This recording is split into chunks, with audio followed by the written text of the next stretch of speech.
இரட்சகருமே பெருமான நசரேன் ஆகிய கிறிஸ்து இயேசுவின் நாமத்திலே உங்கள் யாவருக்கும் இந்த 2024 முடிந்து 2025 வருடத்துடைய புது வருடத்துடைய வாழ்த்துக்களை நான் தெரிவிக்கிறேன். இந்த வருடத்தில் எனக்கு அன்பான சகோதரனே சகோதரியே, கர்த்தர் உங்களோடு கூட பேசுகிற காரியம், இன்றைக்கி அநேக இடத்துலேருந்து வருகிற காரியம் வாக்குத்தத்தம் அறிவிக்கிறது. இந்த முதல் நாள் என்று சொல்லும் பொழுதே வாக்குத்தத்தம், எனக்கு தீர்க்க தரிசனம் வருமா, என் குடும்பத்துக்கு ஏற்ற காரியத்தை நடக்குமா, என்னை பற்றி சொல்லுவார்களா, என் வாழ்க்கையை பற்றி சொல்லுவார்களா, நான் எப்படி இருக்க போகிறேன் என்று சொல்லி எல்லாரும் ஒரு விதமான மனக்கலக்கத்திலே இருப்பார்கள்.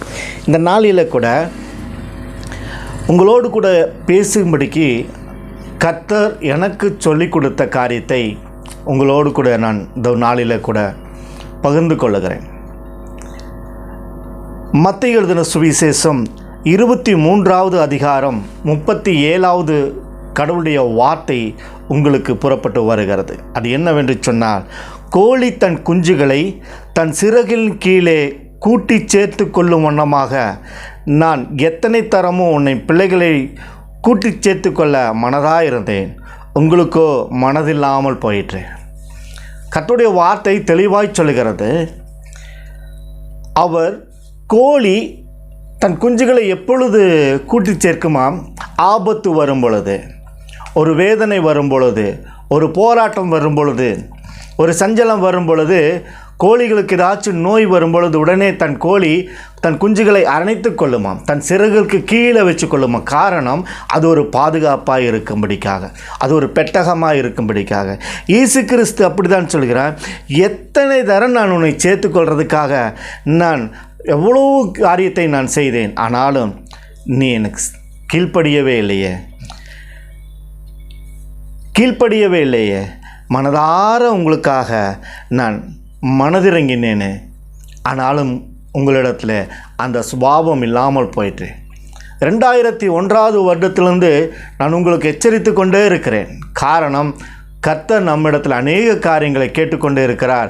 ஆனாலும் நம்மிடத்தில் என்ன இல்லை? பயம் இல்லை. பாருங்கள், ஏசாயா தீர்க்கதரிசன புத்தகம் 49வது அதிகாரம் 15வது வசனம், ஸ்திரியானவள் தன் கர்ப்பத்தின் பிள்ளைக்கு இறங்காமல் தன் பாலகனை மறப்பாளோ, அவள் மறந்தாலும் நான் உன்னை மறப்பதில்லை என்று சொல்லி தேவனுடைய வார்த்தை சொல்லுகிறது. காரணம் என்ன? ஒரு குழந்தையினுடைய தாய் கூட தன் பிள்ளைக்கு இறங்காமல் போயிடலாம், அவளை பரிதாபமாய் பார்க்காமல் போயிடலாம், அந்த குழந்தையின் மேல் அக்கறை இல்லாமல் போயிடலாம், அந்த குழந்தையின் மேல் பாசம் இல்லாமல் போயிடலாம், அந்த குழந்தைக்கு தேவையான காரியத்தை கொடுக்காமல் போயிடலாம். ஆனாலும் உன்னையும் என்னையும் நேசிக்கிற நசரேயனாகிய இயேசு கிறிஸ்து என்ன சொல்கிறார்? நான் உன்னை நேசிக்கிறேன். அதுக்கு அவர் சொல்கிறார், அவர்கள் மறந்தாலும் நான் உன்னை மறப்பதில்லை. வேதத்தினுடைய வசனம் என்ன தெளிவாய் சொல்லுகிறது? அது ஜீவனுள்ளதாக இருக்கிறது. அதனால தான் அதை சொல்லுகிறார், நான் உன்னை மறப்பதில்லை. ஆனாலும் நம்ம என்ன பண்ணுகிறோம் பாருங்கள். உதாரணமாக ஒரு காரியம் சொல்லுகிறது. லூக்கா எழுதின சுவிசேஷம் 15வது அதிகாரம் 20வது வசனத்தில் இந்த ஒரு மனுஷனை குறித்து சொல்லுகிறார். அந்த மனுஷனை, இந்த வசனத்தை சொன்ன உடனே எல்லாருக்கும் தெரிந்த காரியம் ஊதாரி மைந்தன் என்ன பண்ணினா, அவங்க அப்பா எவ்வளவோ செல்வாக்காக வச்சுருந்தார், எவ்வளோ உயர்வாய் வச்சுருந்தார், ஆனாலும் அதையெல்லாம் காட்டிலும் வெளியே சுற்றிட்டு வரணும்னு சொல்லிட்டு தன்னுடைய ஆஸ்திகளெல்லாம் எடுத்துகிட்டு போய் அதெல்லாம் இழந்த பிற்பாடு அவன் யோசனை பண்ணி பார்க்குறான். என்ன யோசனை பண்ணி பார்க்குறான்? நான் எழுந்து புறப்பட்டு என் தகப்பனிடத்தில் வந்தான், என் தகப்பனிடத்தில் போனாதா எனக்கு நிம்மதி என்று சொல்லி அந்த பாவமான சூழ்நிலையெல்லாம் விட்டு அவன் வருகிறதை நாம் பார்க்கிறோம். இந்த வசனம் சொல்லப்படுகிறது. லூக்கா 15வது அதிகாரம் 20வது வசனத்திலே, அவன் எழுந்து தன் தகப்பனிடத்தில் வந்தான். அவன் தூரத்தில் வரும் பொழுதே, பாருங்கள், அந்த தகப்பன் எவ்வளோ அன்பாக இருக்கிறார் தன் பிள்ளையின் மேலே. தன்னுடைய எல்லா ஆஸ்தியும் இழந்துட்டான், பாதி ஆஸ்தியை அவன் இழந்துட்டான், அவனுக்குன்னு கொடுத்த எல்லா ஆஸ்தியும் இழந்துட்டான், பணமும் இல்லை, ஒன்றும் இல்லை. ஆனாலும் எனக்கு அன்பானவர்களே, இந்த இடத்துல தெரிந்து கொள்ளணும், அந்த தகப்பன் அவன் தூரத்தில் தன் மகன் வருகிறதை ஒவ்வொரு நாளும் பார்த்து கொண்டே இருந்தான். ஆனால் அவன் வருகிறதை பார்த்த உடனே அவனுடைய தகப்பன் அவனை கண்டு மனதுருகி ஓடி அவன் கழுத்தை கட்டிக்கொண்டு அவனை முத்தம் செய்தான், அவனை அன்பு செய்தான். அவங்க அப்பாவுக்கு எவ்வளோ பாசம் பார்த்தீங்களா? அதனால தான் இயேசு கிறிஸ்து உங்களையும் என்னையும் அன்பு செய்கிறார். காரணம் என்ன? அவர் நம்மை நேசிக்கிறார். நம்ம விட்டுட்டு போயிடலாம், அவர் என்ன சொல்கிறது நான் என்ன கேட்கறது, அவர் சொல்கிறத நான் கேட்க முடியாதுன்னு சொல்லுகிற அந்த மனநிலையில் இருக்கலாம், நல்லது. ஆனாலும் நம் இயேசு நம்மை விடுகிறதில்லை, நம் இயேசு நம்மை கைவிடுகிறதில்லை. அதனால தான் இன்றைக்கும் எப்பொழுதும் என்றென்றைக்கும் நம்மை நேசிக்கிறவராகவே இருக்கிறார். அதனால தான் எச்சரிப்பு கொடுத்து கொண்டே இருக்கிறார். இந்த ரூத்தோட காரியத்தை பார்க்கும் பொழுது ரூத்தினுடைய புத்தகம் 1வது அதிகாரம் 17வது வசனம் 17 வசனங்களை பார்க்கும் பொழுது அதற்கு ரூத், நான் உம்மை பின்பற்றாமல் உம்மை விட்டு திரும்பி போவதை குறித்து என்னோடு பேச வேண்டாம் என்று சொல்லுகிறார். காரணம், அங்கே ரூத்தினுடைய மாமி என்ன பண்ணுகிறார், அவருடைய 2 மகன்களும் இறந்து போகிறார், அவருடைய கணவனும் இறந்து போகிறார். இனி அவங்களுக்கு குழந்தை பாக்கியம் கொடுத்து அவங்களுக்கு வேறு திருமணம் பண்ண முடியாது, அந்த ஊரில் பஞ்சமாயிருச்சு, அந்த ஊரில் விட்டு நம்ம பழைய இடத்துக்கே போகலான்னு என்று சொல்லி திரும்பி பெத்தேலுக்கு வரும் பொழுது அவன் சொல்லுகிறார், தன்னுடைய 2 மருமகளை பார்த்து நீங்கள் உங்கள் வீட்டுக்கு போயிருங்க. அப்போ அதில் ஒருத்தி தான் ரூத்து. என்ன சொல்லுகிறார், நீர் போகும் இடத்திற்கு நானும் வருவேன், நீர் தங்கும் இடத்துல நானும் தங்குவேன், உம்முடைய ஜனம் என்னுடைய ஜனம், உம்முடைய தேவன் என்னுடைய தேவன். பார்த்தீங்களா, உறுதியாக இருக்கிறார். அவள் இயேசு கிறிஸ்துவை பற்றி, அவருடைய அன்பை பற்றி அறியாதவள். நாம் சொல்கிறோம் இன்று இயேசு கிறிஸ்து யெகோவா தேவன் என்று சொல்லுவார்கள், பழைய ஏற்பாடில் யெகோவா ஈரே என்று சொல்லுகிறார். அவரை பற்றி, அந்த அன்பை பற்றி இந்த ரூத்துக்கு தெரியாது, ஆனால் கேள்விப்பட்டு இருக்கிறார். இவர்கள் இப்படி பண்ணுவார்கள், இப்படி ஆசீர்வாதமாக இருக்கும் என்று சொல்லி கேள்விப்பட்டு இருக்கிறார். அப்படி கேள்விப்பட்டதினாலே அவள் சொல்லுகிற காரியம், நீ போகும் இடத்துல நானும் வருவேன். என்ன உறுதியான அந்த மனநிலை, இது தாங்க இயேசு கிறிஸ்து விரும்புகிறது. வேறு எதையும் பெருசாக விரும்புகிறதில்ல.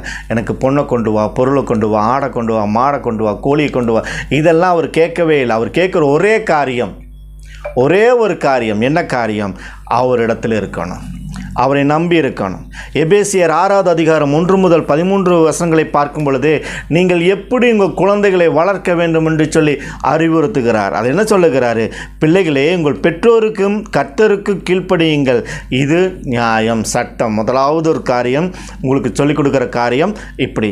2வது, உனக்கு நன்மை உண்டாயிருப்பதற்கு பூமியிலே உன் வாழ்நாள் நீடித்திருப்பதற்கும் உன் தகப்பனையும் உன் தாயையும் கனம் பண்ணுவாயாக என்பது வாக்குத்தத்தமுள்ள முதலாம் கற்பனை.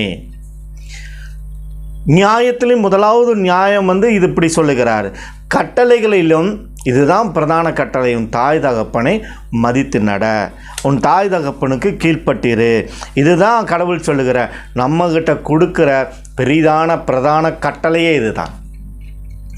அப்போ எனக்கு அன்பானவர்களே, இந்த கொலோசியர் 3வது அதிகாரம் 20வது வசனத்தில், பிள்ளைகளே உங்களை பெற்றோருக்கு எல்லா காரியத்திலும் படியுங்கள், இது கர்த்தருக்கு பிரியமான காரியம். என்ன வசனம் சொல்லுகிறது, கட்டளைன்னு சொன்னார், ஆனால் அதுதான் அவருக்கு பிரியமான காரியமாக இருக்குது. இப்போ எத்தனையோ பிரச்சனைகள் வருது, எத்தனையோ போராட்டங்கள் வருது, எத்தனையோ சஞ்சலங்கள் வருது, ஆனாலும் நாம் குடும்பத்திற்குள் கீழ்ப்படிந்திருந்தால் கடவுள் நம்மேல் பிரியமாக இருப்பார், அப்பொழுது அவர் நம்மை ஆசீர்வதிப்பார். பாருங்கள், நீதிமொழிகள் புத்தகம் 6வது அதிகாரம் 20வது வசனத்திலே, என் மகனே உன் தகப்பன் கற்பனைகளையும் காத்துக்கொள், உன் தாயின் போதகத்தை தள்ளாதே. இப்படி நீ நடந்தால் துன்மார்க்கமாய் வாழ்பவரிடமிருந்து அருவருப்பு வெறுப்புமாய் பேசுபவரிடமிருந்து உன்னை காத்துக்கொள்ளும். உன் நாவே உன்னை கேடு நிறைந்து வாழ்கிற வாழ்க்கையிலிருந்து நம்மை விலக்கி காத்துக்கொள்ளும். காரணம், நாம் தாய் தகப்பனுக்கு கீழ்ப்படுகிறதுனால அதிலிருந்து காத்துக்கொள்ள தாய் தகப்பன் வார்த்தையை காத்து நடக்க வேண்டும் என்று சொல்லி கடவுள் நமக்கு ஆலோசனை கொடுக்கிறார். எபேசியர் 4வது அதிகாரம் 2-3 வசனங்களை பார்க்கும் பொழுது, மிகுந்த தாழ்மையும் சாந்தமும் நீடிய பொறுமையும் உடையவர்களாய் அன்பினால் ஒருவரை ஒருவர் தாங்கி சமாதான கட்டினால் ஆவியின் ஒருமையை காத்து கொள்வதற்கு ஜாக்கிரதையாயிருங்கள் என்று சொல்லி சொல்லப்படுகிறது. அப்போது நம்முடைய வாழ்க்கையில் பெரிய சாதனைன்னு சொன்னீங்கன்னு பார்த்தீங்கன்னா தாழ்மையாக இருக்கிறது, பொறுமையாக இருக்குது. ரெண்டுமே நம்மளால் முடியாத ஒரு காரியம். இந்த 6வது அறிவு நம்மளை என்ன பண்ணும், சடனாய் பேசி கோபத்துக்குள்ளாகி நம்மளை தைரியம் இல்லாதவர்களாய் நம்மளை எப்படி சொல்கிறார், மனத்தாழ்மையும் சாந்தமும் நீடிய பொறுமையும் இல்லாதபடிக்கு நம்மை அழித்து போடுகிறது. அதுதான் முற்கோபியாக இருந்து உன்னுடைய வாழ்க்கையை சீர்கெட்டு போக விடாதேன்னு சொல்லிட்டு தாய் தகப்பனார் அட்வைஸ் பண்ணுவாங்க. பொறுமையாரு, அதிகம் கோவப்படாத, அதிக சண்டை போடாத, அதிக பேச்சு பேசாத, அதிகமாக வார்த்தை விடாதேன்னு சொல்லிட்டு நம்மளுக்கு ஆலோசனை சொல்லுவாங்க. காரணம், கடவுளுடைய ஆசீர்வாதம் நமக்கு கிடைக்க வேண்டும்னு சொன்னால் இந்த மாதிரி நம்ம மீறி நடக்காமல் இருக்க வேண்டும் என்று சொல்லி நாம் அறிந்து கொள்ளலாம். பாருங்கள், மார்க் எழுதின சுவிசேஷம் 11வது அதிகாரம் 25-26 வசனங்களிலே, நீங்கள் நின்று ஜெபம் பண்ணும்போது ஒருவர் பேரில் உங்களுக்கு யாதொரு குறை உண்டாயிருக்குமானால் பரலோகத்தில் இருக்க உங்கள் பிதா உங்கள் தப்பிதங்களை உங்களுக்கு மன்னிக்கும்படி அதற்கு அந்த குறைகளை அவனுக்கும் மன்னியுங்கள். நீங்கள் மன்னியாது இருப்பீர்களானால் பரலோகத்தில் இருக்கிற உங்கள் பிதாவும் உங்கள் தப்பிதங்களை மன்னியாது இருப்பார் என்றார். இது என்ன காரணம்? இப்போ எதற்காக இந்த வார்த்தை சொல்லப்படுகிறது? எனக்கு அன்பான உள்ள இந்த வருடத்தில் நடக்கிற மகா கொடூரமான காரியத்தில் இதுதான் முதல் ஆரம்பம். மன்னிக்காத நிலைமை. அவங்க என்ன பண்ணியிருந்தாலும் என்ன செஞ்சுருந்தாலும் அவங்களுக்கும் கடவுளுக்கும் ஒரு நெருங்கிய தொடர்பு இருக்குது. அவங்களுக்கும் நெருங்கிய தொடர்பினாலே கடவுள் அவங்களை தண்டிச்சுக்குவார். அவங்க செஞ்ச தப்புக்கு தண்டனை அவர் கொடுக்கறதுக்கு இருக்கிறார். அப்போ நம்ம யார் இடையில இருந்து என்ன பண்ண போகிறோம்? தயவு செய்து அடுத்தவர்களுடைய பாவத்தை பாராதிருப்பீர்களாக. அடுத்தவர்களுடைய பாவத்தை பார்த்தீங்கன்னா உங்களுக்கு ஐயோ என்று நிலைமை வந்துவிடும். அதனால் தயவு செய்து அடுத்தவர்களுடைய பாவத்தை குறித்து பேசுகிறதை விட்டுவிடுங்கள். இந்த வருடத்தில் இது ஒரு பெரிய காரியமாய் நீங்கள் எடுத்துக்கொள்ள வேண்டும். அடுத்தவருடைய பாவத்தை குறித்து பேசவே கூடாது. அவங்க அப்படி இவங்க அப்படி பேசாதீங்க. யார் எப்படியா இருந்தாலும் நீங்கள் சரியாக இருக்கீங்க. அதுக்கு தான் வசனம் சொல்லப்படுகிறது. பாருங்கள், உபாகமம் 6ஆம் அதிகாரம் 6-7 இன்று நான் உங்களுக்கு கட்டளையிடுகிற இந்த வார்த்தைகள் உங்கள் இருதயத்தில் இருக்க கடவுது. நீ அவைகளை உன் பிள்ளைகளுக்கு கருத்தாய் போதித்து நீ உன் வீட்டில் உட்கார்ந்திருக்கும் போதும் வழியில் நடக்கிற போதும் படுத்து கொண்டு இருக்கும் போதும் நாம் எழுந்திருக்கும் போதும் அவைகளை குறித்து பேசு. பாருங்கள், இந்த வசனம் ஆதாரமான காரியம் என்னன்னு சொன்னால் ஜெபம் பண்ண வேண்டிய காரியத்தை சொல்லிக் கொடுக்கறது. எப்படி சொல்லிக் கொடுக்கறதாமா? அவங்க தாய் தகப்பன்மார் நீ வீட்டில் உட்கார்ந்திருக்கும்போது அவர்களுக்கு போதிக்க வேண்டும், ஜெபிக்க கற்றுக் கொடுக்க வேண்டும். அப்போது ஜெபிக்க தெரிஞ்சவன் ஜெபம் என்று சொன்னால் ஒரு காரியம் நம் கடவுளோடு கூட பேசுகிற காரியம். என்றைக்கு நம் கடவுளோடு பேசுகிற காரியத்தை நாம் அறிந்து கொண்டு தம் பிள்ளைகளுக்கு சொல்லிக் கொடுக்குறோமோ அந்த பிள்ளைகள் நன்றாக இருப்பார்கள். அப்புறம் என்ன சொல்கிறாரு? வழியில் நடந்துட்டு இருக்கும்போது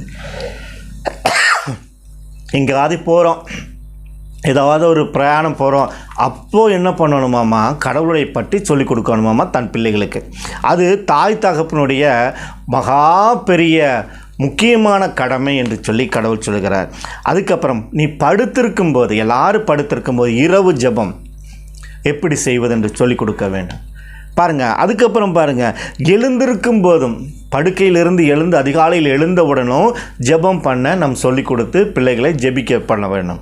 இந்த பழக்கம் எதற்காக வேண்டி என்று சொன்னால் தன் பிள்ளைகள் அவருடைய சந்ததிகள் ஒழுக்கமாய் கடவுளுக்கு பயந்து கடவுளை பார்த்து அவருக்கு முன்பாக உண்மையாக இருந்து அவருடைய ஆசீர்வாதத்தை பெற்றுக்கொள்ள.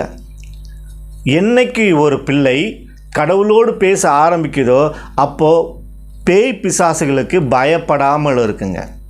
எங்கே போனாலும் என்னை ஒன்றும் செஞ்சிடாது. காரணம், அவர்கள் கடவுளோடு பேசுகிற அனுபவத்தில் இருக்கிறார்கள். அவர்கள் காலையிலும் ஜெபிக்கிறார்கள், இரவிலும் ஜெபிக்கிறார்கள், மதியானத்திலும் ஜெபிக்கிறார்கள். இப்படி 3 வேளையும் ஜெபிக்க கற்றுக்கொண்டே இருக்கிற அந்த பிள்ளைகள் பேய் பிசாசுகளுக்கு மாந்திரிங்களுக்கு பயப்படவே பயப்படாதுகள். அதுதான் கிறிஸ்துவ வாழ்க்கை. உங்களால் மட்டும் ஏன் இப்படி இருக்க முடியுது? காரணம், நான் எதுக்கு பயப்பட வேண்டிய அவசியம் இல்லை. எங்கே போனாலும் என் இயேசு இருக்கிறார். என் இயேசு என்னை ரட்சிக்கிறதுனாலே, என்னை பாதுகாக்கிறதுனாலே, என்னோடு கூட இருக்கிறதுனால நான் எல்லாவற்றையும் ஜெயமாக எடுத்துக்கொள்கிறேன். எதுவும் என்னை மேற்கொள்ளாது. அதுக்கு தான் பெற்றோர்கள் இதை பற்றி தன் குழந்தைகளுக்கு சொல்லிக் கொடுக்கணும். ஒவ்வொரு நாளும் சொல்லிக் கொடுக்கணும். கடவுளுடைய காரியத்தை பற்றி சொல்லிக் கொடுக்கும்போது தான் ஆசீர்வாதம் உண்டாயிருக்கும். நீதிமொழிகளின் புத்தகம் 22ஆம் அதிகாரம் 6வது வசனம், பிள்ளையானவன் நடக்க வேண்டிய வழியிலே அவனை நடத்து, அவன் முதிர் வயதிலும் அதை விடாது இருப்பான். பார்த்தீங்களா, இந்த சிறு வயதில் சொல்லி கொடுத்தீங்கன்னா தான் அவன் வயது சென்ற பொழுதும் தள்ளாடுகிற வயதிலும் அவன் கடவுளுக்கு முன்பாக உண்மையாக இருப்பான். நீங்கள் சொல்லிக் கொடுக்க மறந்துட்டீங்கன்னா அவன் வேறொன்றை கற்றுக்கொள்ளுவான். அப்பொழுது கடவுளுக்கு பயப்பட வேண்டிய அவசியம் இல்லாது போய்விடும். கடவுளுக்கும் அவனுக்கும் நெருங்கிய தொடர்பு இருக்காது. அப்போ சிறு வயதிலிருந்தே கடவுளுக்கும் அவனுக்கும் நெருங்கிய தொடர்பை ஏற்படுத்தி கொடுக்க வேண்டியது ஒரு தாய் தகப்பனுடைய கடமை. பாருங்கள், 2 தீமோத்தேயுவின் புத்தகம் 3ஆம் அதிகாரம் 15, 16, 17வது வசனத்தில், கிறிஸ்து இயேசுவை பற்றும் விசுவாசத்தினாலே உன்னை இரட்சிப்புக்கு ஏற்ற ஞானமுள்ளவர்களாக்கத்தக்கதாக பரிசுத்த வேத எழுத்துக்களை நீ சிறுவயது முதல் அறிந்தவன் என்று உனக்கு தெரியும். வேத வாக்கியங்கள் எல்லாம் தேவ ஆவியினால் அருளப்பட்டு இருக்கிறது. தேவனுடைய மனுஷன் தேறினவனாகவும் எந்த நற்கிரியும் செய்ய தகுதியுள்ளவனாயும் இருக்கும்படி அவைகளுக்கு உபதேசிக்கவும் கடிந்து கொள்ளுதலுக்கும் சீர்திருத்தலுக்கும் நீதியை படிப்புதலுக்கும் பிரயோஜனமுள்ளவைகளாக இருக்கிறது. எவ்வளோ காரியம் பாருங்கள். இது என்ன சொல்லப்படுகிறது? 5 முக்கியமான காரியம். என்னத்துக்காங்களாமா? இயேசு கிறிஸ்துவை விசுவாசத்தினாலே உன் ரட்சிப்புக்கேற்ற ஞானமுள்ளவனாக்கத்தக்கதான பரிசுத்த வேத எழுத்துக்களை நீ சிறு வயது முதல் அறிந்தவனாக இருக்கும் பொழுது. அதனால தான் ஒவ்வொரு தாய் தகப்பன்மாரும் தான் பிள்ளைகளை பைபிள் படி அது கேட்டாலே அலர்ஜியாக இருக்கும். அநேகருக்கு எப்போ பார்த்தாலும் பைபிள் படி வேலையே இல்லைம்மா, வேலை இல்லைப்பா அப்படின்னு சொல்ல காரணம் என்னென்னா, எப்படியாகலும் அந்த குழந்தைகள் அந்த வேதத்தை முழுவதும் வாசித்தார்கள் என்று சொன்னால் அந்த வேதத்திலிருந்து அவர்களுக்கு போதிக்கப்படுமாமா. என்ன போதிக்கப்படும்? உபதேசத்திற்கும் முதலாவது அதை பற்றி தெளிவாய் பேசி தெரிந்து கொள்வதற்கும் கடிந்து கொள்ளுதலுக்கும், கடவுள் எதுக்கெல்லாம் எதிர்த்து நிற்கிறார், கடவுள் எதெல்லாம் பாவம்னு சொல்லுகிறார், எதெல்லாம் வேண்டான்னு சொல்லுகிறாரு, எதெல்லாம் ஆகாதுன்னு சொல்லுகிறாரு, எங்கெல்லாம் போகக்கூடாதுன்னு சொல்லுகிறாரு, எதெல்லாம் தொடக்கூடாதுன்னு சொல்லுகிறாரு. இந்த கடிந்து கொள்ளுதலை பிள்ளைகள் கற்றுக்கொள்ள வேதத்தை படிக்க சொல்ல வேண்டும். அடுத்த ஒரு காரியம், 3வது காரியம், சீர்திருத்தலுக்கு. இன்றைக்கி பார்த்தீங்கன்னா எங்கள் தாத்தம் பாட்டத்துலேருந்து நான் கிறிஸ்துவனாக இருக்கிறேன் தெரியுமா உங்களுக்கு? எங்கள் அப்பன் தாத்தம் பாட்டெல்லாம் சொல்லிக் கொடுக்காது. நீங்கள் சொல்லிக் கொடுத்துட்டீங்களா? கிடையவே கிடையாது. அவங்க சொல்லி கொடுத்ததை காட்டிலும் அதிகமாக சொல்லிக் கொடுக்கறது இந்த வேதாகமம். நிறைய வேத வல்லுநர்களை போய் கேட்டு பாருங்கள். அவங்க சொல்லுவாங்க, என்னன்னு கேட்டால், இந்த வேதத்தை நான் வாசிக்கிறேன், ஆனால் இது நான் ஒரு 50 தடவைக்கு மேலே வாசித்தேன், 51வது தடவை நான் வாசிக்கும் போது இது புதுசாக தெரியுது, இதெல்லாம் புதுசாக தெரியுது, இதெல்லாம் படித்த மாதிரி எனக்கு ஞாபகம் இல்லை, ஆனால் இதில் அர்த்தமெல்லாம் இப்படிலாம் இருக்குது என்று சொல்லுவார்கள். காரணம், அதுதான் நம்மளை சீர்திருத்தும், நல்வழிப்படுத்தும். சீர்திருத்தம்னு சொல்லும்போது நல்வழிப்படுத்தும். வழி இதுவே, இதில் நடவுங்கள் என்கிற சத்தத்தை பிள்ளைகள் கேட்பார்கள். கடவுள் பேசுகிறதை பிள்ளைகள் கேட்பார்கள். தம்பி நீ தப்பு பண்ணுற, பாப்பா நீ தப்பு பண்ணுற என்று சொல்லி கடவுள் அவங்களோட பேசுவார். அப்போ முதலாவது வேதத்தை படிக்க சொல்லிக் கொடுக்கணும். 2வது நீதியை படிப்பிக்குதலுக்கும், எதெல்லாம் நல்லது, எதெல்லாம் நீ செய்யணும், எதெல்லாம் நீ செஞ்சால் ஆசீர்வாதத்தை கிடைக்கும், எதெல்லாம் செஞ்சால் மன சமாதானம் கிடைக்கும், எதெல்லாம் செஞ்சால் உன்னில் அன்பு நிற்கும் அப்படிங்கிறத நீதியை படிப்பிக்கிற வேதாகமும் தான் முக்கியம்.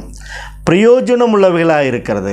வாழ்க்கையில் நான் என்னத்துக்கு வாழ்கிறேங்கிற அந்த பிரயோஜனத்தை அறிந்து கொள்ள இந்த வேதம் அவர்களை நடத்தும். அப்போ நீங்கள் சொல்லிக் கொடுக்கணும். இந்த 5 முக்கியமான காரியங்களை நீங்கள் பார்க்கும் பொழுது ஏதோ தள்ளி விட்டுட்டு போகிற காரியம் ஒவ்வொன்றும் பிரயோஜனம் உள்ளதாக இருக்கிறது. பாருங்கள், யாக்கோபின் புத்தகம் 5ஆம் அதிகாரம் 6-8 வசனங்களை, நீதிமானை நீங்கள் ஆக்கினைக்குள்ளாக தீர்த்து கொலை செய்தீர்கள், அவன் உங்களோடு எதிர்த்து நிற்கவில்லை, நீங்கள் நீடிய பொறுமையுடையவர்களாயிருந்து உங்கள் இருதயங்களை ஸ்திரப்படுத்துங்கள், கர்த்தர் வருகை சமீபமாக இருக்கிறது. கடவுளுடைய நாம மகிமை அடைவதாக. இந்த வசனத்திலிருந்து இதை தப்பித்து கொள்ள என்னென்ன பண்ண வேண்டும் என்று சொல்லியாச்சு. இது அடுத்த பகுதி. நாம் படிக்கும் பொழுது பார்த்தோம், மத்தேயு சுவிசேஷம் 23வது அதிகாரத்திலே பார்க்கும் பொழுது உங்களுக்கு வேத வசனத்தை நீங்கள் படித்தீர்கள் என்று சொன்னால் தெளிவாய் சொல்லப்பட்டு இருக்கும். என்னவென்று மத்தேயு சுவிசேஷம் 23வது அதிகாரம் 37வது வசனம்.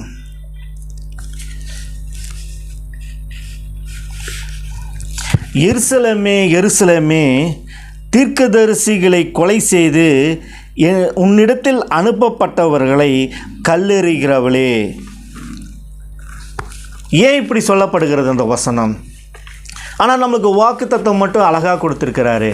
காரணம், நீங்கள் அறியாமல் செய்கிற பாவத்தை சுட்டி காட்டும்படிக்காக இயேசு கிறிஸ்து உங்களுக்கு சொல்லியிருக்கிறார். நான் பாதுகாப்பேன், ஆனாலும் நீங்கள் பண்ணுகிற தப்பு பரிசுத்தமான யாவையும் நல்லவைகள் யாவையும் ஒழித்து விட்டு கெடுதலான காரியத்தை பின்பாக போகிறீர்கள் என்று சொல்லி. அப்போ இதுவரைக்கும் நம்ம செய்துட்டு வந்த காரியமெல்லாம் என்ன? எல்லாம் ராங்கு. அநேக பேர் தவறுதலான வாழ்க்கையில் வாழ்ந்து கொண்டு இருக்கிறேன்.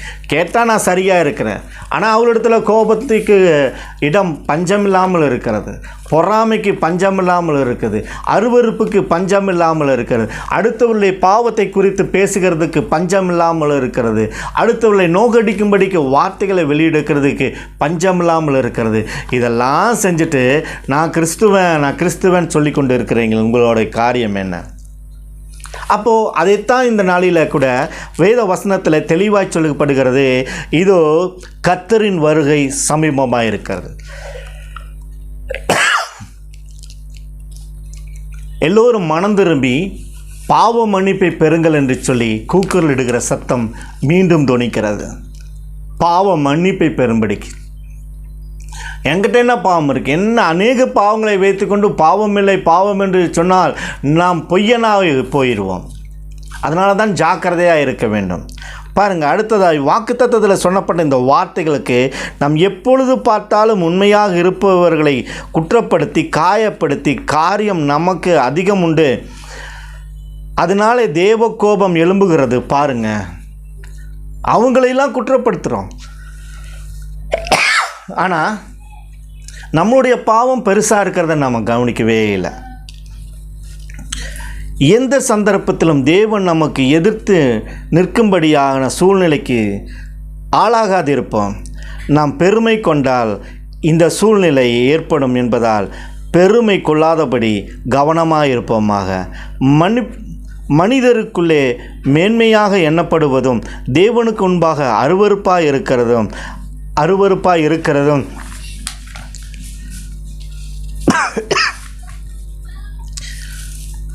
இந்த பெருமையே. இதனால தான் சொல்கிறாரு, அவன் அநேக காரியங்களில் அவங்க என்ன பண்ணுகிறாங்க? தவறி போகிறாங்க. உங்களுக்கு நல்லது என்று சொல்லி நடக்கிறத கடவுளுக்கு தகாததாய் போகிறது. பாருங்கள், லூக்கா எழுதின சுவிசேஷம் 16வது அதிகாரம் 15வது வசனம். அவர்களை நோக்கி, நீங்கள் மனுஷருக்கு முன்பாக உங்களை நீதிமான்களாய் காட்டுகிறீர்கள், தேவனே உங்கள் இருதயங்களை ஆராய்ந்திருக்கிறார்.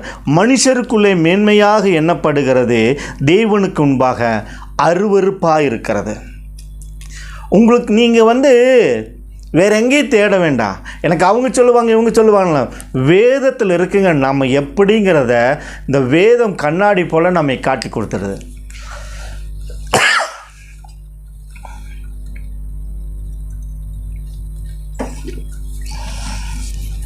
அப்போ நம்மளுடைய வாழ்க்கையை தெரிஞ்சுக்கொண்டோம்னா நம்ம எப்படி மாற வேண்டும் என்று சொல்லி வசனம் சொல்லி கொடுக்குறது. இது என்னதுங்கன்னா நியாய தீர்ப்பின் நாள், கடவுளுடைய நியாய தீர்ப்பின் நாள். பாருங்கள், கலாத்தியர் 6ஆம் அதிகாரம் 2 முதல் 5 முடிய வசனங்களை நாம் பார்க்கும்போது, ஒருவர் பாரத்தை ஒருவர் சுமந்து இப்படியே கிறிஸ்துவுடைய பிரமாணத்தை நிறைவேற்றுங்கள். ஒருவன் தான் ஒன்றுமில்லாது இருந்தும் தன்னை ஒரு பொருட்டென்று எண்ணினால் தன்னைத்தானே வஞ்சிக்கிறவனாயிருக்கிறான். அவனவன் தன் சுய கிரியையை சோதித்து பார்க்க கடவன். அப்பொழுது மற்றவனை பார்க்கும்போதல்ல, தன்னையே பார்க்கும்போது மேன்மை பாராட்ட அவனுக்கு இடமில்லை. அவனவன் தன் பாரத்தை சுமப்பானே. கடவுள் இயேசு கிறிஸ்து உங்களையும் என்னையும் பார்த்து சொல்லுகிற காரியம், உங்களுடைய பாரத்தை நீங்கள் சுமந்து என் பின்னே வாருங்கள். இதுதான் சொல்லியிருக்கிறார். வேறு ஏதாவது சொல்லியிருக்கிறார்? என் பின்ன வாங்கன்னு சொல்கிறதுக்கு அவர் சொல்லுகிற ஒரு காரியம் என்ன? உங்களுடைய பாரத்தை நீங்கள் சுமந்து நீங்கள் எப்படி இருக்கிறீங்களோ அந்த மனநிலையோடு என்னிடத்துல வாங்கன்னு தான் கூப்பிட்றாரு. அந்த மனநிலையில் வந்தால் தான் இயேசு கிறிஸ்து உங்களையும் என்னையும் ஆசீர்வதிப்பார். அந்த மனநிலை இல்லைன்னா அடுத்தவங்களை பற்றி பேசி ஒருவர் பாரத்தை நீங்கள் ஒருவர் சுமக்கலைன்னா நீங்கள் கிறிஸ்துவன் சொல்லக்கு மனுஷன்னு சொல்கிறதுக்கே அருகதி இல்லாதவங்க. அப்போ மனுஷனாய் நாம் மாற வேண்டும் என்று சொன்னால் முதலாவது நம் பாவங்களை நாம் அறிந்திருக்க வேண்டும். எபேசியர் 4:32 ஒருவருக்கொருவர் தயவாயும் மன உருக்கமாயும் இருந்து கிறிஸ்துவுக்குள் தேவன் உங்களை மன்னித்தது போல நீங்களும் ஒருவருக்கொருவர் மன்னியுங்கள். கடவுளுடைய வார்த்தை அப்படித்தான் சொல்கிறது. என்ன சொல்கிறது? ஒருவருக்கொருவர் மன்னியுங்கள். அவங்க தப்பு செஞ்சிட்டாங்க, ஐயோ அவன் மட்டும் இப்படி பேசிட்டான், அவன் மட்டும் இப்படி, இவன் மட்டும் இப்படி ஆர்கியூ பண்ணாதீங்க.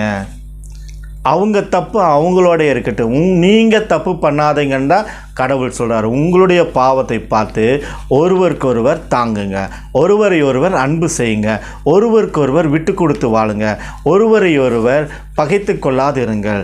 இதுதான் கடவுள் நம்மளுக்கு கொடுக்கிறதான முதலாவது கட்டளை. எனக்கு அன்பானவர்களே, 2 காரியத்தை நாம் பார்த்தோம். நாம் முதலாவது எப்படி வாழ வேண்டும் என்பதை குறித்து கடவுள் நம்மோடு கூட சொன்னார். 2வது எப்படி வாழ்ந்து கொண்டு இருக்கிறீர்கள் என்பதை கடவுள் நமக்கு சொல்லி கொடுத்துருக்கிறார். இதனால இந்த வருடத்தில் நடக்கிறதான காரியம், தீர்க்க தரிசனம் நிறைவேறுகிற காரியம், அவருடைய எச்சரிப்பின் காரியம் வந்து கொண்டு இருக்கிறது. நாம் அவர் முன்பாக நம்மை தாழ்த்துவோம். நீங்கள் அல்ல, அவரே சர்வாதி சர்வ வல்லமையுள்ளவர். அவருக்கு முன்பாக ஒருவரும் பெரியவர் கிடையாது. நீங்கள் நினச்சிக்கலாம், நான் எனக்கெல்லாம் தெரியும். இல்லவே இல்லை. அவருக்கு தெரிகிறதில்ல. ஒரு 1,00,00,000% 1% கூட உங்களுக்கு எனக்கு தெரிஞ்சிருக்காது. அப்போது இன்னும் நாம் கற்றுக்கொண்டவர்களாகவே இருக்கிறோம். இந்த வருடத்தினுடைய நடக்கிறதான காரியம், முதலாவது காரியம் எங்கே ஆரம்பிக்கிறார் என்று சொன்னால், இது கிறிஸ்துவர்கள் தங்களை உயர்வாய் நினைத்து கொண்டு இருக்கிறார்கள். கடவுளின் தண்டனை தன் வீட்டிலிருந்து ஆரம்பமாகிறது. இந்த வருடம் எப்படி ஆகிறது? தன் வீட்டிலிருந்து, குடும்பத்திலிருந்து தண்டனை ஆரம்பமாகிறது. என்ன தண்டனை? இயேசுவை மறந்து என்னென்னத்துக்கு போகிறாங்க பாருங்கள். குறி சொல்லுதலுக்கு போகிறாங்க, விக்கிர ஆராதனைக்கு போகிறாங்க, மாந்திரிகத்தை பின்பற்ற செல்கிறாங்க. இப்படி போகிறவங்களுடைய வாழ்க்கையில் தண்டனை உண்டாகிறது. சும்மா கிறிஸ்துவன் நானும் இயேசுவை பற்றி தெரியும், இயேசுவை பற்றி தெரியுன்னு சொல்லிக்கிறது காரியம் இல்லை. ஆனால் இதையும் செய்து கொண்டு இயேசுவை பற்றியும் சொல்லிக்கொண்டு வாழ்கிற உங்களுக்கு ஐயோ இந்த வருடம். அநேக கிறிஸ்துவ வீட்டிலே மரணம் ஏற்படும். காரணம், உங்களுடைய தவறான வாழ்க்கை நடைமுறையினாலே உங்களுடைய வாழ்க்கையில் உங்கள் வீட்டிலே மரணம் சம்பவிக்கும். அது உங்களுக்கு பெரிய இழப்பாக இருக்கும். மரணம் சம்பந்தம் செத்து போயிட்டாங்க, அவங்க தானே மறிச்சிட்டாங்களே, ஓகே ரைட்டு, இவங்க தானே மறிச்சிட்டாங்களே, ஓகே, அதெல்லாம் பெரிய காரியம் கிடையாது. ஆனால் அதனாலே உங்களுக்கு இழப்பு ஏற்படுவதை பார்த்து கொள்ளுங்கள். அந்த இழப்பு பேரிழப்பாக இருக்கும். பாருங்கள், அடுத்ததாக ஒரு காரியம் சொல்லுகிறது, ஜெபிக்கிறேன் என்று பொய்யாக உளறிக்கொண்டு இருக்கும் வீட்டிலே நஷ்டத்தை காண முடியும். இந்த வருடத்தில் நஷ்டம் எங்கே வருதுன்னா, இந்த ஜெபிக்கிறேன், நான் 1 மணி நேரம் ஜெபிக்கிறேன், 3 மணி நேரம் ஜெபிக்கிறேன், 5 மணி நேரம் ஜெபிக்கிறேன், இப்படின்னு சொல்லிட்டு அலைஞ்சிட்டு இருக்கிறீங்கள, உங்கள் வீட்டில் தான் நஷ்டம் ஏற்பட போகிறது. இதுதான் கடவுளுடைய நியமம். அவர் சொல்லுகிற காரியம், கிறிஸ்துவின் வீட்டிலே மது போதைக்கு அடிமையாகி விடுவார்கள். இந்த வருடத்தில் அநேக வீட்டில் பார்த்தீங்கன்னா கிறிஸ்துவங்க தான் மது போதைக்கு அடிமையாகிறது.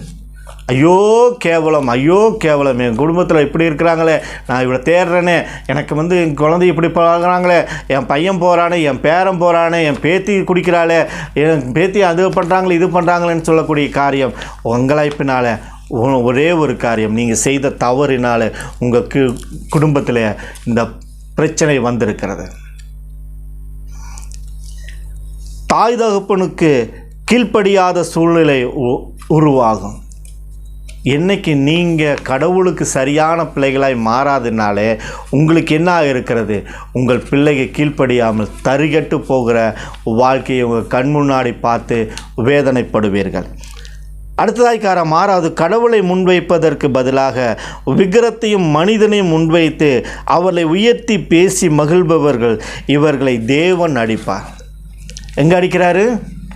2 காரியம். ஆதியிலிருந்து அவருக்கு பிடிக்காத காரியம் விக்கிர ஆராதனை. ஒரு சுரூபத்தையோ, ஒரு சிலையையோ, ஒரு படத்தையோ, ஒரு பொருளையோ, ஒரு மரத்தையோ, ஒரு கல்லையோ வச்சு கும்பிட்டா அது அவருக்கு அருவருப்பு. அப்படிப்பட்ட எந்த காரியம் நம் வீட்டில் இருந்தாலும் கடவுள் அந்த வீட்டை தண்டிப்பார்.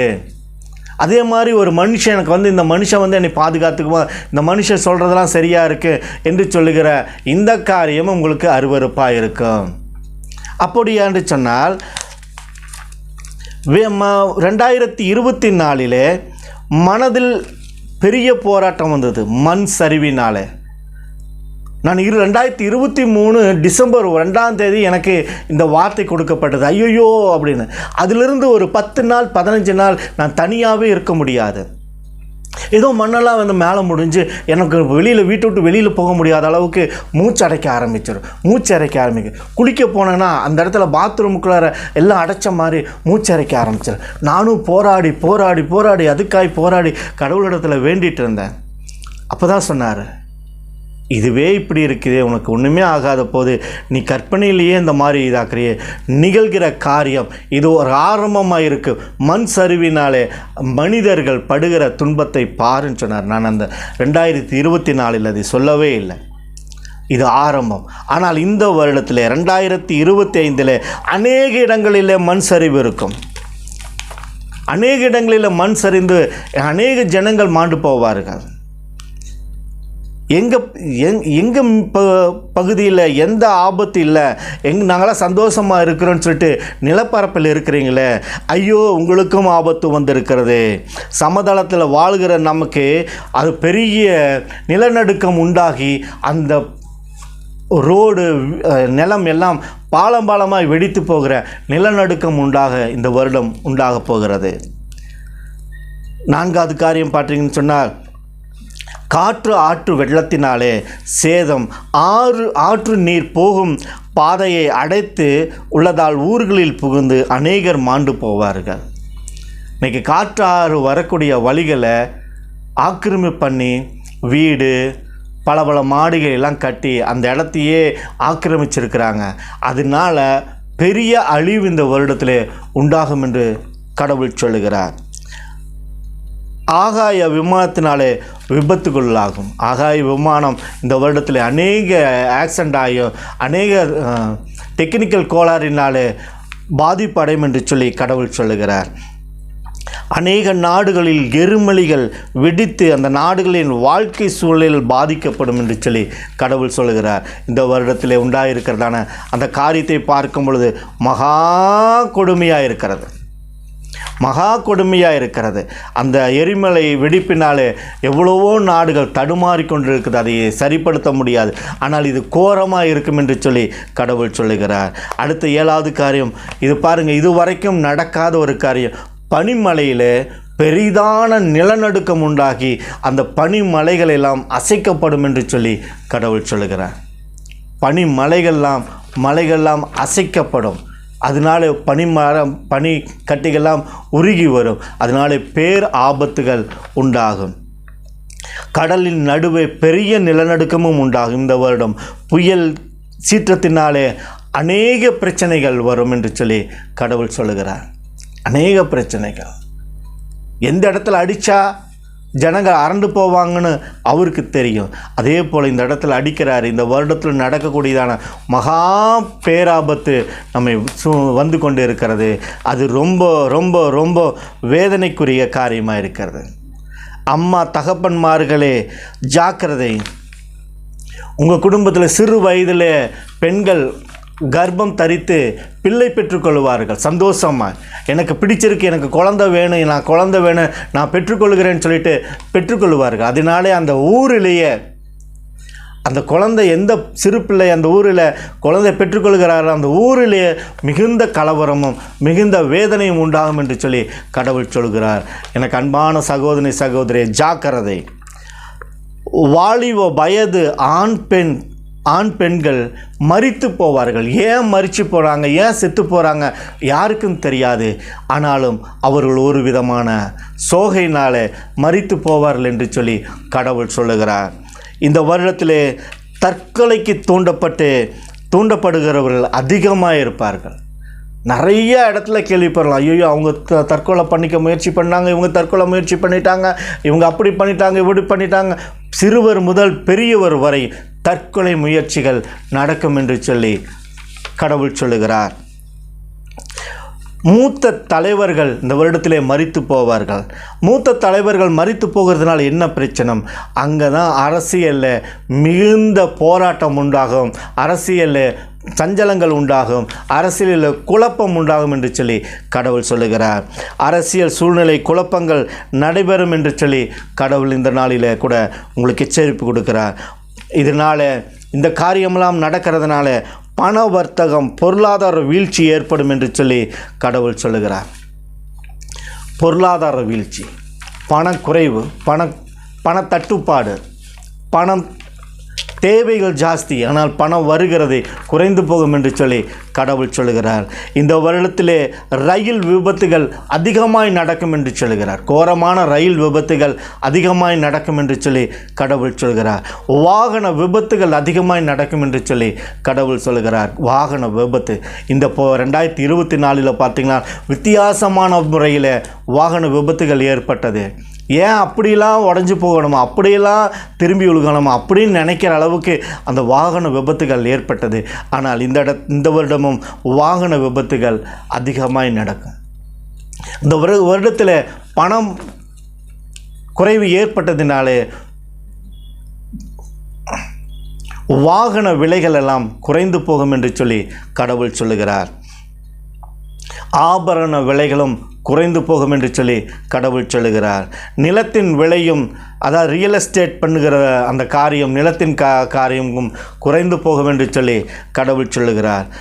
அடுத்த ஒரு பெரிய காரியம், மருத்துவமனையில் நடக்கும் தவறுதலான காரியத்தினாலே மரித்தவர்களுக்கு நீதி உடனே வழங்கப்படும். இந்த வருடத்தில் அந்த ஹாஸ்பிட்டலுக்கு உடனே தீர்ப்பு உண்டாகும், தண்டனை உண்டாகும். அதில் இந்த வருடத்தில் தப்பித்து கொள்ளவே முடியாது. பெரிய ஹாஸ்பிட்டல், சின்ன ஹாஸ்பிட்டல் எதுவும் கணக்கு கிடையாது. எங்கெல்லாம் தப்பு நடக்குது அங்கெல்லாம் உடனடியாக நீதி வழங்கப்படும்.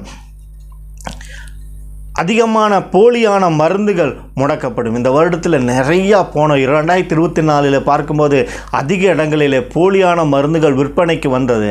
அதையெல்லாம் இந்த வருடத்தில் முடக்கப்படும். அந்த கம்பெனிகள்லாம் சீல் வைக்கப்படும், மூடப்படும் என்று சொல்லி கடவுள் சொல்லுகிறார். இருக்கிறதுலேயே ஒரே ஒரு காரியம், எல்லா காரியத்தையும் நாம் யோசித்திருப்போம். ஆனால் இந்த வருடத்திலே பணத்திற்காக நீதியை மாற்றி சொன்ன ஜட்ஜுகள் மரித்து போவார்கள் என்று சொல்லி இந்த இடத்துல கடவுள் சொல்லுகிறார். இந்த வருடத்தில் ஜட்ஜுமார்கள் அநேகர் இந்த இடத்துல தவறு செய்ததினாலே மரித்து போவார்கள்.